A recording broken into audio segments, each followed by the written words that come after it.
good afternoon, and welcome to Lunchroom on Radio Caribbean International. It's a very rainy Tuesday. It's August the 6th, 2024. This is program number.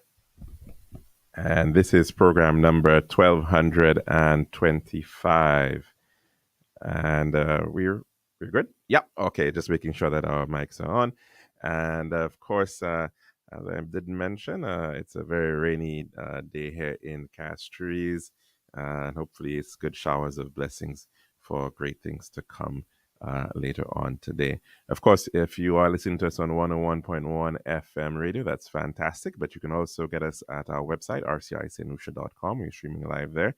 And you can also download our previous shows on that platform. It's in podcast form. And you can also get us live on Facebook. Just search for the official page of Radio Caribbean International, and please be sure to like and share that as well with your friends and family.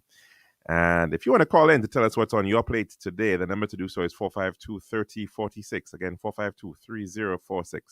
And you also have the benefit of WhatsApp, and that is 724-0008. That's our WhatsApp number. You can message in on that number as well as call in. And again, that number is 724-0008. Now, we want to send out some birthday greetings for today. Lots of people born on this day, August the 6th. And first starting off with Monsignor Patrick Angus Butcher Anthony. Pablo is celebrating his birthday today. And of course, I have no doubt that he is saying quite a lot of prayers for another gold medal on his birthday. I know a lot of people are wishing that, including Miss Chanel McVeigh. Happy birthday to her as well. She's celebrating her birthday and wishing you an absolutely fantastic birthday. And of course, Pablo, lots of birthday blessings to you as well. Mr. Richard Mata over in Canada right now, he is celebrating his birthday. Happy birthday to you. And we do hope that you're having a fantastic birthday. Also want to send some birthday greetings to Tonton Hackshaw, Mr. Anthony Hackshaw. You are having a good day, I hope, for your birthday. Also, to somebody who is very close to RCI, Juanita. We're sending birthday greetings to her today, Juanita Sexius. And we do hope that you're having a fantastic birthday celebration. Also to a classmate, a former classmate of mine, Mr. Michael Casimir. And I did say it's quite a lot of people on today, on August the 6th. Happy birthday to you, Michael. And we do hope that you're not working too hard. Also want to send out birthday greetings to Miss Maya Seaflay. Happy birthday to you, Maya. And we do hope that you're having a splendid day. And I know what everybody's wishing for their birthday as their special birthday gift later on today. And also to Annalie Springer, happy birthday to you as well. We do hope that you're having a wonderful birthday celebration. Of course, to all those who are out there celebrating, we do hope that it's a good one. I know it's a rainy day here in St. Lucia, but we do hope that it's a very blessed day indeed. Now, a bit of history for the day. In the year 1661, the Treaty of The Hague was signed, wherein the Dutch Republic sold New Holland, which is in fact current day Brazil, to Portugal, and that was for 63 tons of gold. In the year 1890, a murderer by the name of William Kemmler became the first person to be executed through the use of electric chair. That happened in Auburn Prison in New York. 1945, on this day, the atomic bomb was dropped on the Japanese city of Hiroshima, and that was by a B-29 Super Fortress plane known as Enola Gay. And of course, considerable loss of life as a result of that event. And later on, of course, Nagasaki and the end of World War II in the Pacific. 1965, on this day, United States President Lyndon Baines Johnson signed the Voting Rights Act, prohibiting voting discrimination against minorities. This was on this date, August the 6th, 1965. And in 1991, on this day, Tim Berners-Lee released files describing his idea for the World Wide Web and debuts www as a publicly available service on the internet. And we now move on to our dish of the day.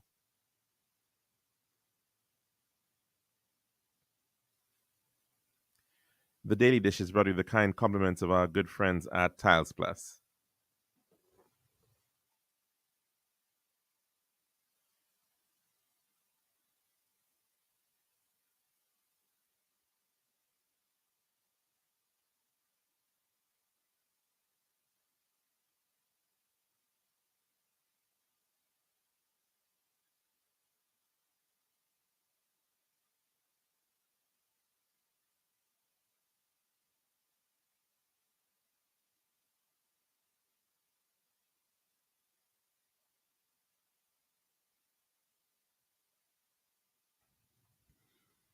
And welcome back to our program here at the Lunchroom on Radio Caribbean International.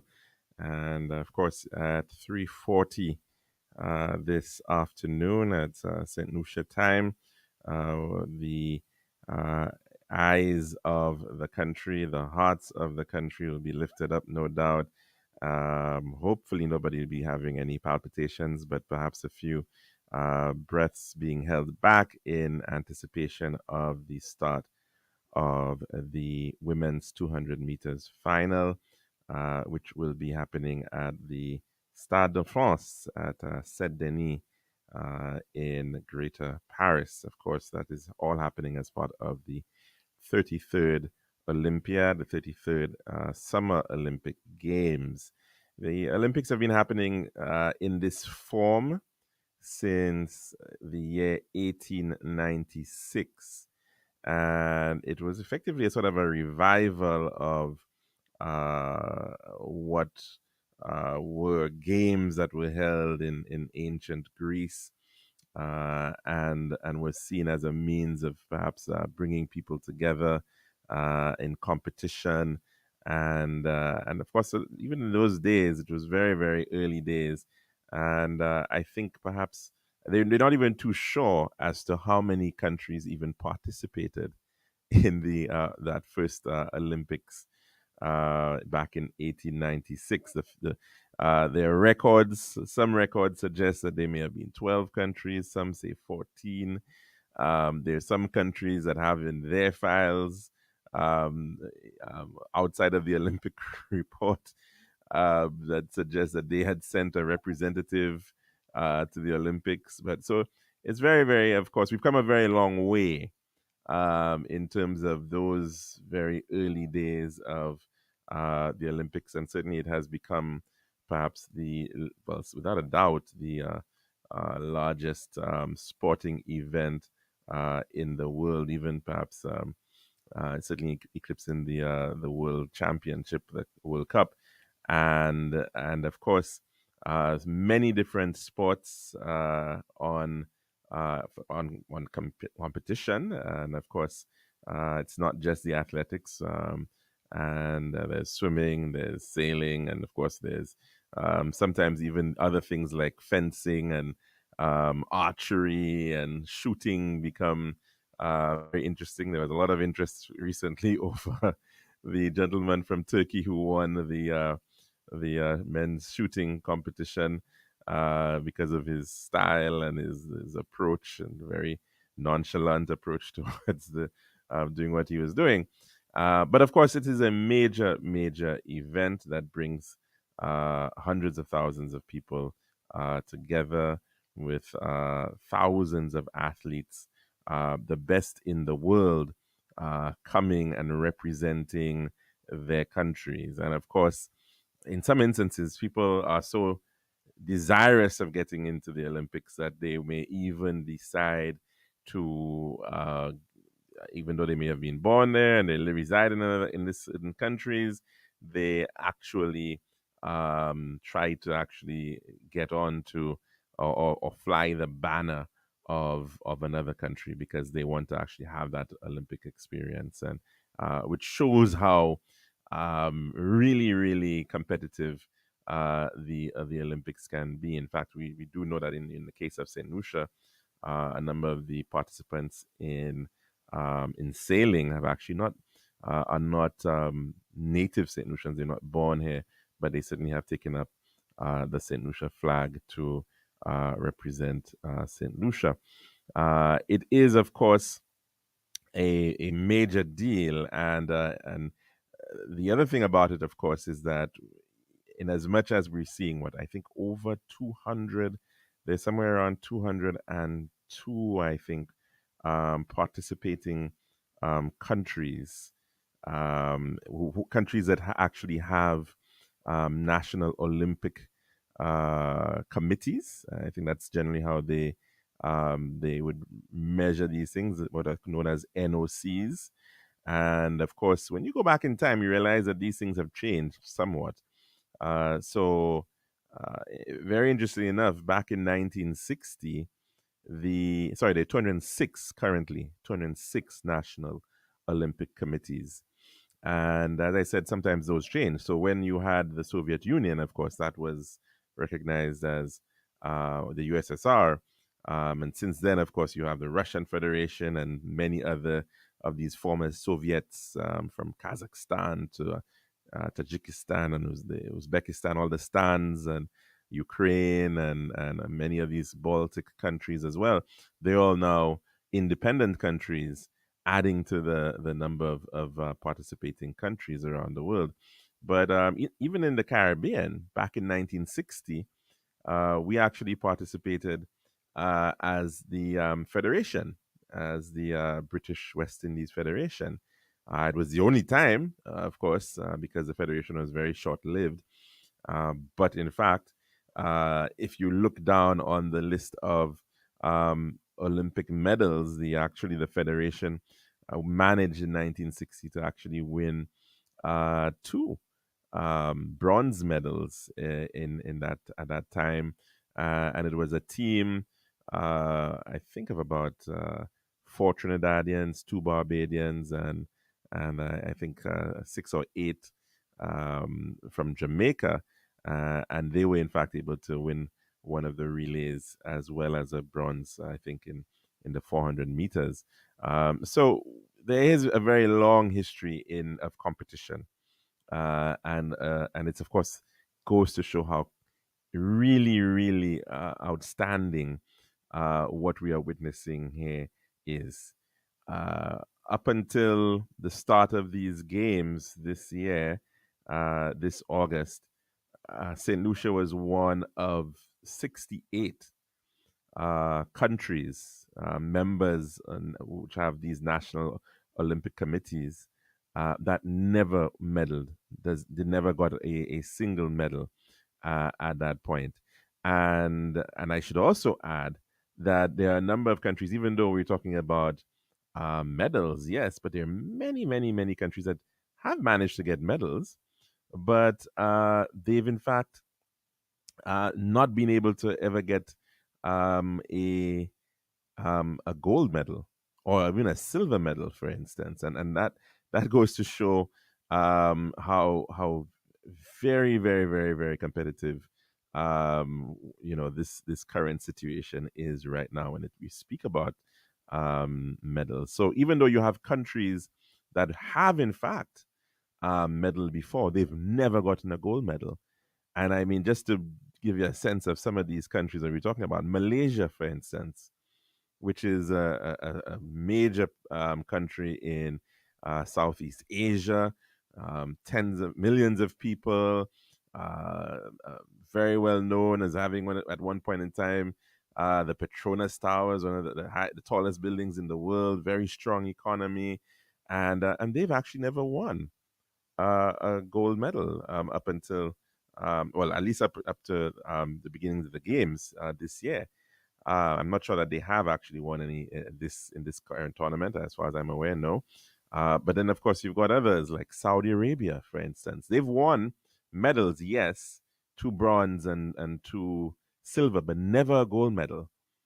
And of course you can appreciate that Saudi Arabia is an immensely wealthy country, massive country, lots of resources, but they have not been able to actually win a gold medal. Ghana, which is one of the one of the top 10 economies in Africa, one of the major players in West Africa. And they've won 5 medals thus far, but never a gold medal. Haiti, for instance, has won 2 medals, but they've never won a gold medal.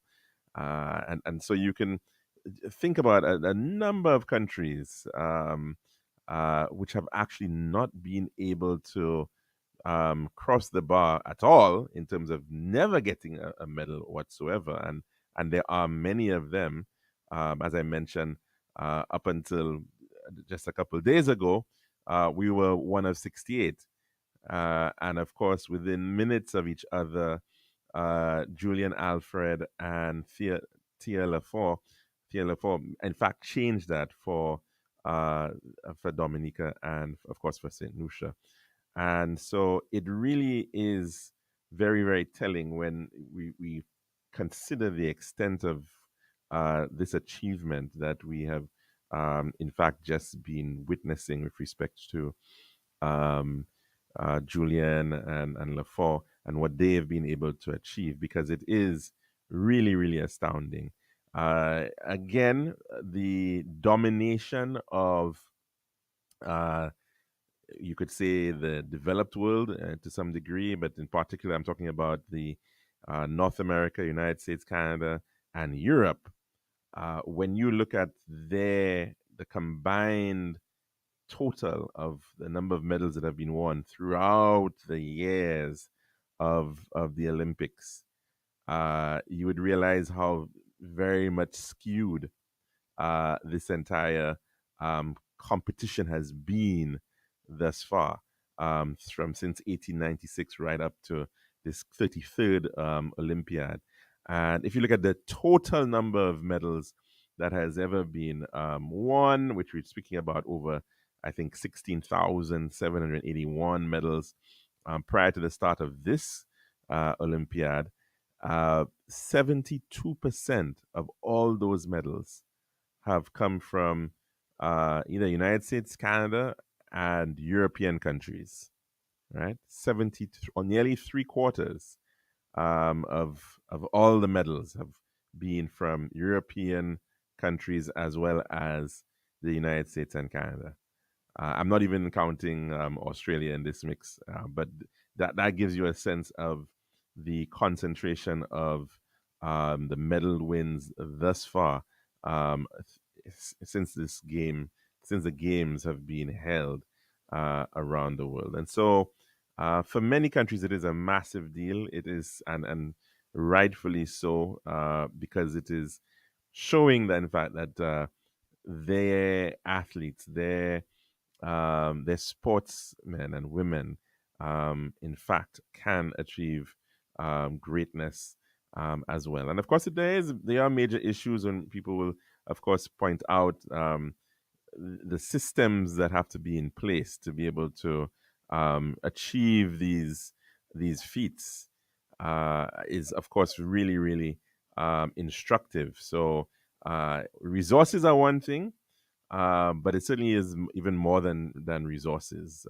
And of course, as I mentioned, when we look at countries like Saudi Arabia, Saudi Arabia, as we've well understood, there are Saudi billionaires who are buying entire football teams. So they've got resources, but of course, it's more than just the resources at play when it comes to this entire endeavor of sport. Of course, sport is big business. It is a major aspect of entertainment, of people's awe and enjoyment, and people are thoroughly glued to their televisions, usually for a sports event or sporting events. And of course, people travel for sport as well.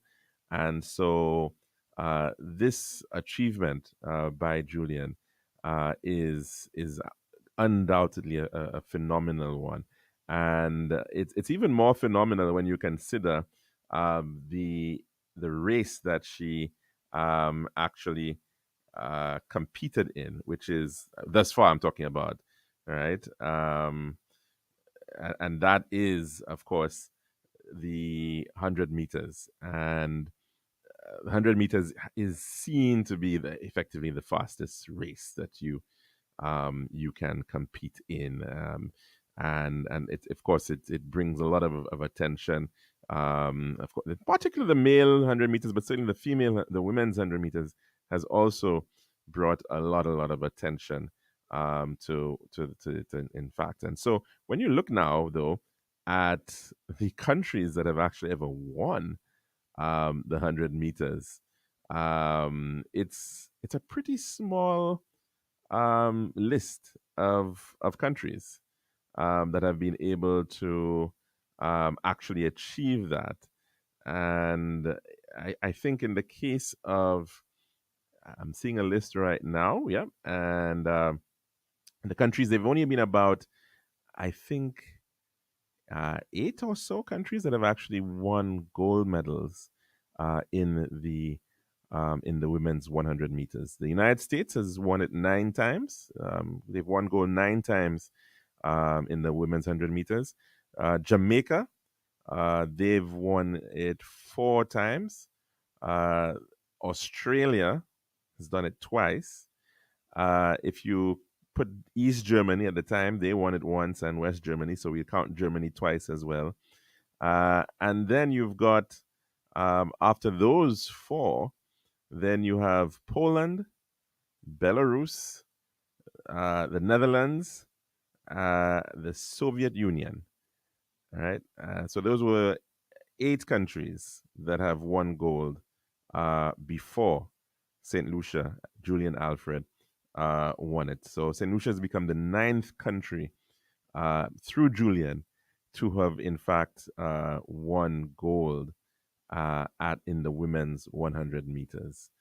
It's never been done by Great Britain, interestingly enough, never by, many, countries that have, remarkable sporting events, sporting programs. France has never won it. I mean, you go through the list. Italy. I mean, you know, only nine countries in the world have ever, won the women's 100 meters, and Saint Lucia, thanks to Julian Alfred, has in fact joined that very, very, very small club, of countries, to have been able to achieve that feat. So we certainly want to say bravo, bravo, bravo to her. In fact, I think there should be absolutely no pressure as to what happens, this afternoon. Lots of people, of course, have so much confidence in her that, based on how she's racing, based on how she's performing. And she has immense confidence in her that she can bring home, another gold medal this afternoon. Of course, we do know that there's a lot of competition out there, and that's always the nature of it all. But she has shown that she can be the best, that she is the best, there is right now. And so, we'd have no doubt that everybody will be rooting her on, for this afternoon's race. That's our dish of the day. When we come back, we'll take in our weather report.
And also, of course, on the 1.1 is now time for your weather report as of 12 noon today, presented by Island Style Talent Bath.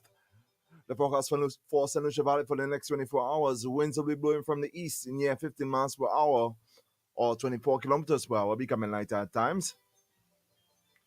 The weather partly cloudy to cloudy skies with some scattered showers.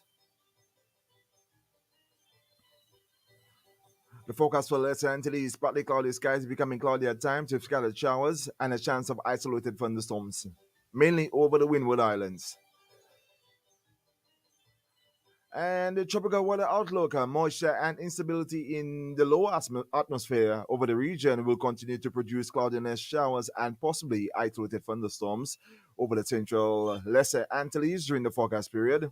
A tropical wave over the eastern tropical Atlantic is moving westward in near 12 miles per hour or 19 kilometers per hour. And this was a weather report as of 12 noon today, presented by Island Style Talent Bath.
And welcome back to the lunchroom here at Radio Caribbean International. Of course, the number to call in to tell us what's on your plate today, it is 4523046. Again, 4523046. And you can also message in on our WhatsApp, as you do know as well, 724 0008. And of course, we are on a watch for Julian Alfred as she is set to run the finals of the women's 200 meters at 3:40 p.m. St. Lucia time. And good afternoon. Welcome to the lunchroom. What's on your plate today?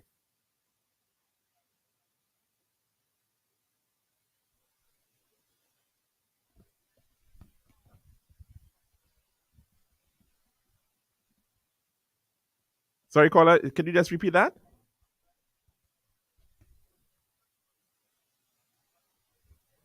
Ah, yes. Okay, okay. Very good, very good. And we.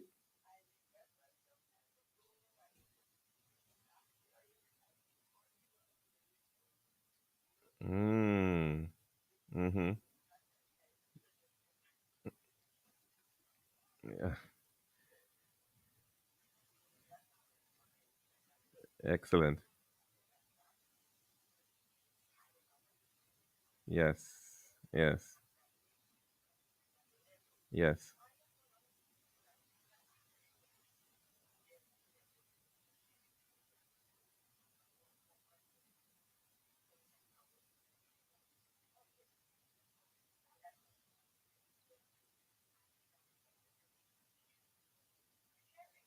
Mm-hmm.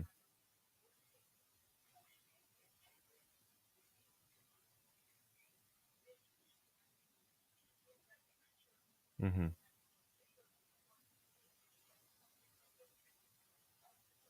Yeah.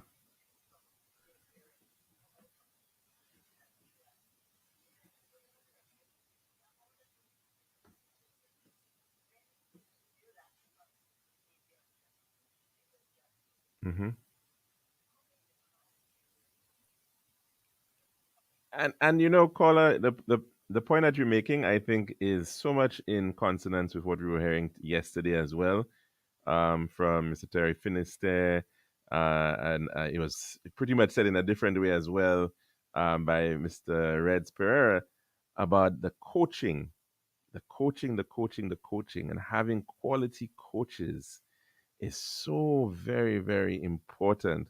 And I heard Twatine last night, in fact, on Choice News, and he made the point, and saying, she gave up 3 times, and and having to go and get her and find her and keep her going. That is so very, very, very important, because it and she also. Yes, yes. I was mentioned that whole issue about her dad too, and her dad always had such great faith in her, and that's really, really important.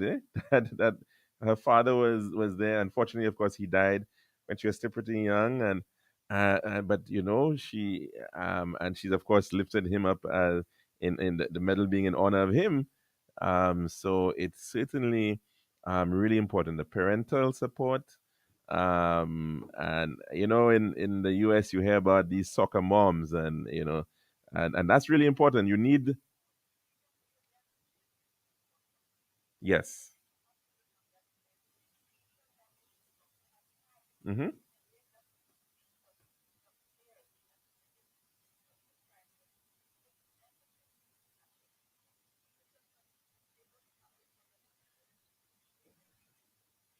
Yeah.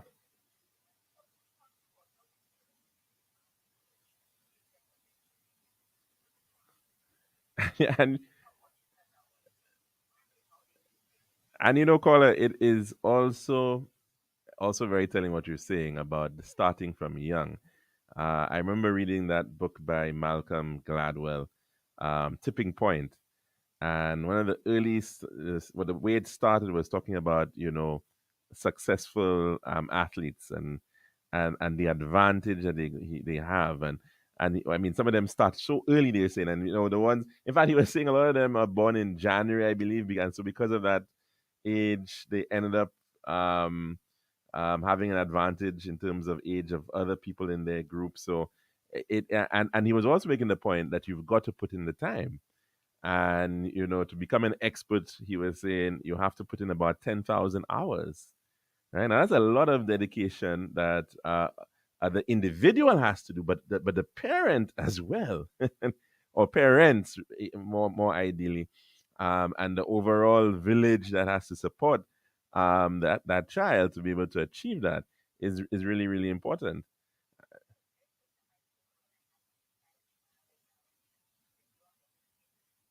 Mm, wow. Yes. Yes. Yes. Yes.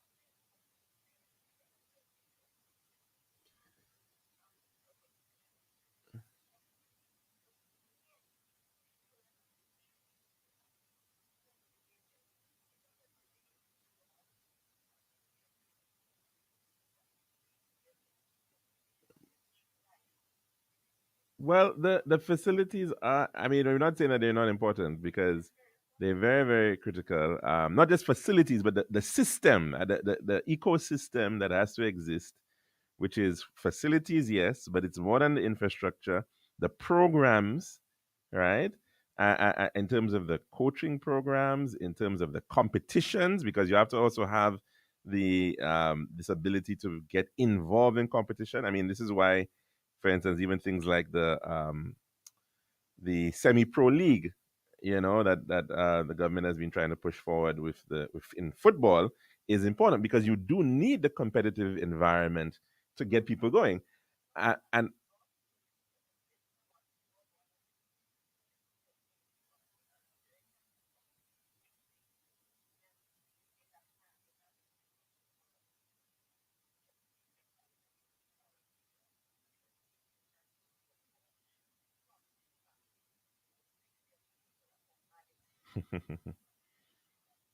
Hmm. Right. It's an interesting point. It's an interesting point. Because I mean, yeah, the World Cup is already such a massive event, but yeah, yeah, it's interesting. It's interesting. I don't know if I would necessarily agree outright about it, but I understand where he may be coming from, because you do certainly have a lot of different sports out there that quite often are not getting the kind of reach and recognition and popularity as with football. But one can say basketball is in a similar league in some countries, or baseball maybe, and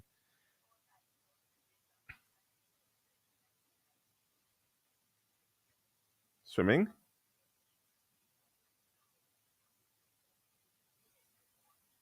Hmm.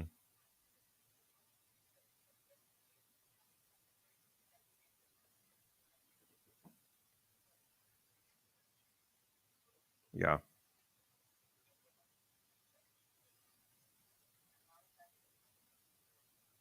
Yeah, I think it was as low as 2 1 year, in fact. But you're correct. That I mean, you would think. I mean, an island surrounded by water, but when you really realize, when you look at the actual, probably whatever the data is available, a lot of people can't swim, are not swimming. They're not getting into a pool, or they're not getting into a swimming program, and you got to decide. Well, there are competitions, but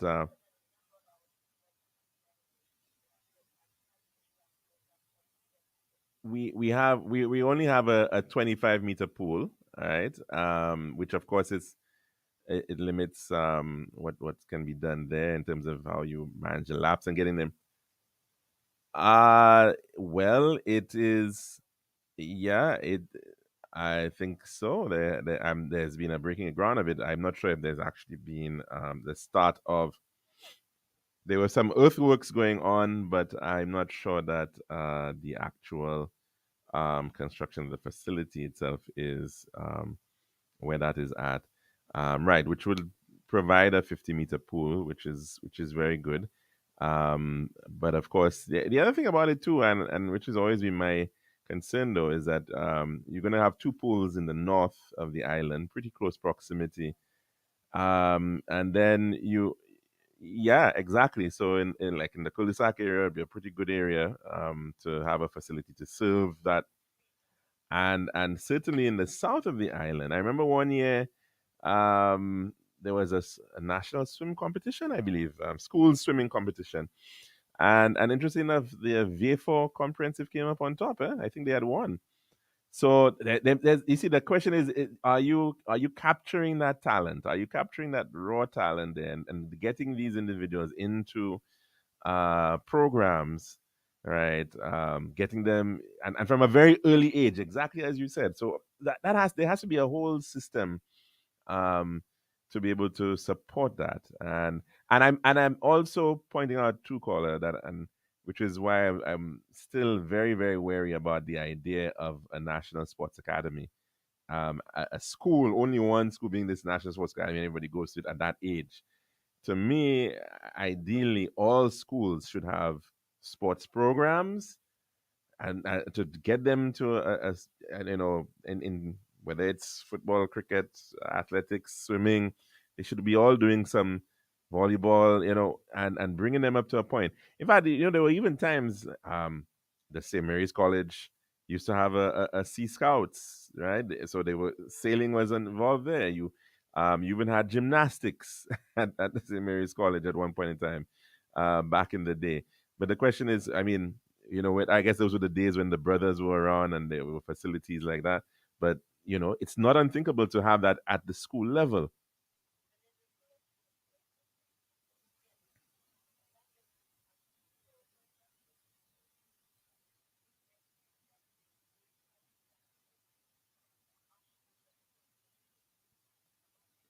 Well, they can't. It cannot be. They cannot be. And I mean, it's not. Yeah.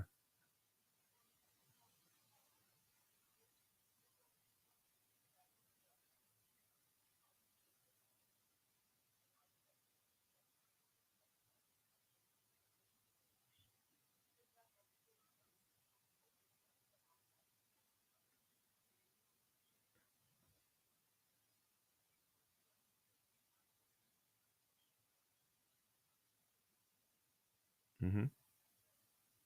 Mm-hmm. Definitely. I mean, a lot of people are speaking about maybe how to honor Julian, and we're hearing lots of good suggestions. I think perhaps the whole idea of well, she's got a foundation now, so I think maybe supporting her foundation is one way of doing it too.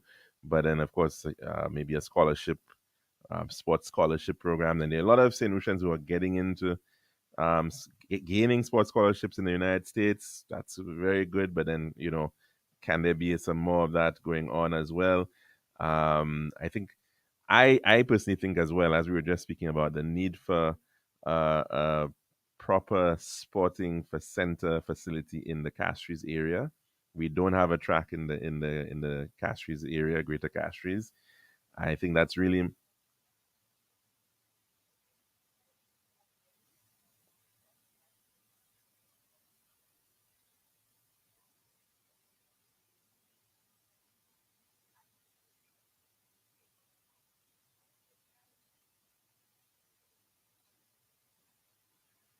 well. In some instances, a lot of people have actually they've gotten into jobs, they've changed careers.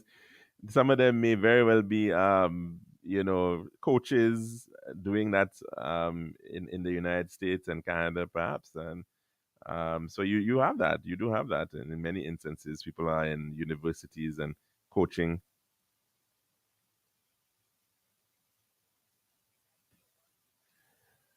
But I think, Corey, you see, that is the hope that this is that Julian, of course, she's probably without a doubt, of course, an amazing outlier. We don't know when next we might get it, but that's the point. We should be looking to see how we can identify these amazing talents and create that program to be able to that keeps them coming forward. And Jamaica has done such a remarkable job of being able to do so. They have their own issues right now. I mean, there's been even right now, if the Olympics, they've got lots of challenges and apparently some friction between the association and the athletes.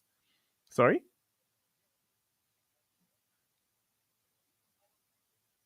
Mm-hmm.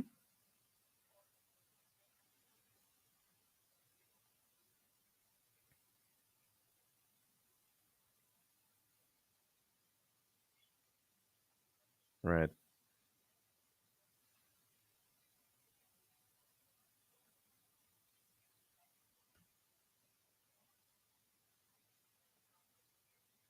Mm-hmm. Definitely. Thanks very much for that contribution. Sorry, caller. Yes.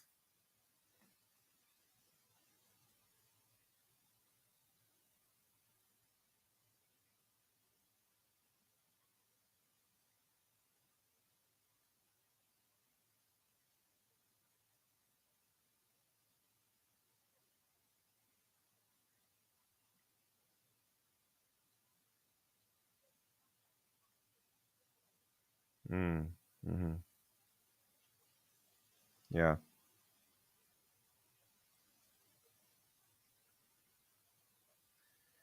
Y- caller. I think the way I'll put it is that um, Julian has baked the cake already. Right? She's baked it. She's iced it. iced it. It's perfect. All right. Don't go and try to rebake it. Okay. You can overkill something, and there's no need to. It's there already, right? And I think um I think the country's already at a point where it's celebrating. People have come together. It's definitely not a time to be focusing on who did what and who did this and who did. That's like the, in fact, let's put it this way: the race has already bolted, right? She's already won the race. So what? I'm not sure that making the point that whatever was given back in whatever year, and this is. I mean, maybe politicians love to believe that they need to be important at some in every moment of it. But this is not the time for them to be shining, right? Yeah,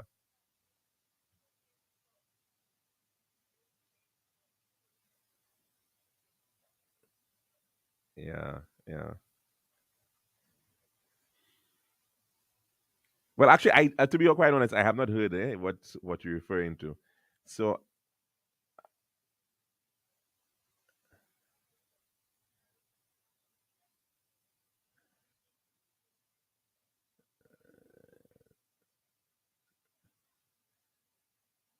yeah.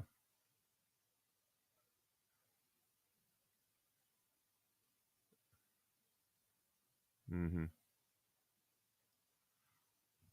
Definitely, and of course, you what should be more important is what next, right? That's really what's more important, the future that than the past, and ensuring that this is a yes, yes, yes. Thanks very much for sharing that, caller. Have a good one.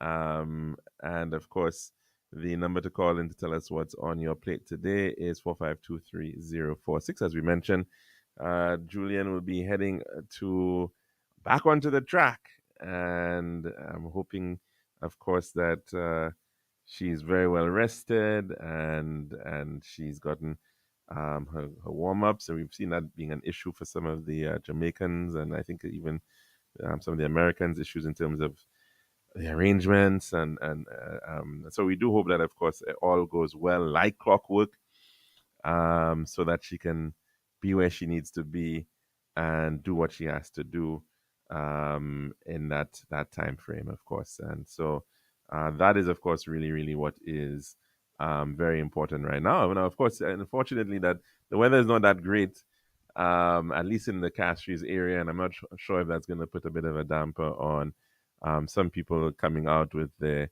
for the watch parties. But of course, we do hope that that is not the case.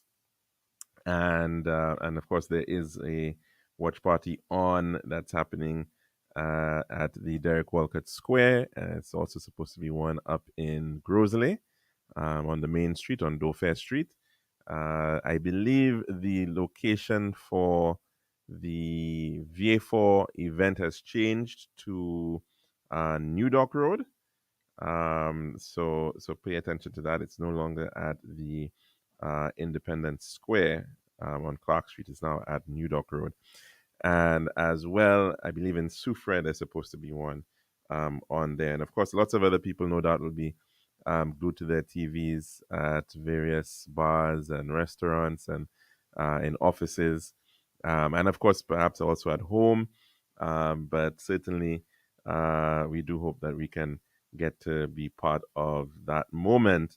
And of course, the big question, as has also been mentioned, is what next in terms of uh, sport here in St. Lucia and its continued growth and development. And I think too, what is hopefully going to be really important for all public officers and politicians, that this is the recognition that wow, we can do it. And it's the same message that I think that Julian is now representing for so many young people out there. In fact, we have a wonderful little clip from Atto Bolden. In Yeah, he was actually speaking, I believe, at the United Nations sometime this year, and almost foretelling the significance of this moment. And he captured it so very well and its greater importance. Let's take a listen. Trinidadian Olympian Atto Bolden.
Right, and that the a former Trinidadian Olympian.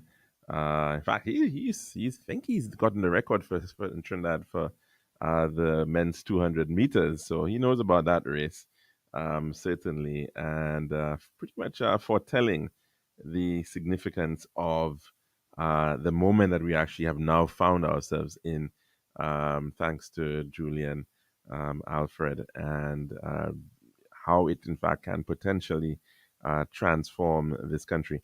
Lots of interest as well around the world as to where is Saint Lucia, and according to some individuals who've been looking at Google Trends coming out of the Paris Olympics, St. Lucia was ranking number two of most searched countries in the world as a result of Julian Alfred's win. Because let's face it, you know, most times people will be expecting, well, okay, it's going to be somebody from the United States. It's going to be somebody from maybe Jamaica as well, or Great Britain, right? These are the countries that have tended to win. And of course, now look at out of nowhere at all, but the beautiful Helena of the West, here she comes and puts St. Lucia on the map in that way. Of course, she's also been one of the most searched names of late as well. People trying to find out a lot more about Julian Alfred, her story, and phenomenal interests from all around the world. There's a very interesting piece on I think, the Indian Times. There's another piece on Pulse Sports covering her and giving lots of details as to this girl from an island which many people perhaps would never have heard of, except thanks to her 10.72 seconds, putting us on the map in a most remarkable way. So I would say certainly Sinusha has a great debt of gratitude to Julian. She was, of course, the one who's put in all the effort, and who's continued to do so. And of course, yes, she's was helped along the way. There's no getting away from that. And those who assisted her and helped her get up when she was down, and but she certainly, her personal effort in this and her personal conviction, personal determination, is certainly a very important lesson for all of us, and how one individual can certainly change the lives of so many. And so I think it's really, really for us to say thank you, thank you, thank you to her, and to honor her for her remarkable world achievement, Olympic achievement. That's all the time we have. And of course, all the best, everybody. We'll be back again tomorrow, God willing. And of course, 3:40. I'll be on HTS. So we do hope that you can, well, we probably won't be able to catch up with her, but at least watch her and win that medal.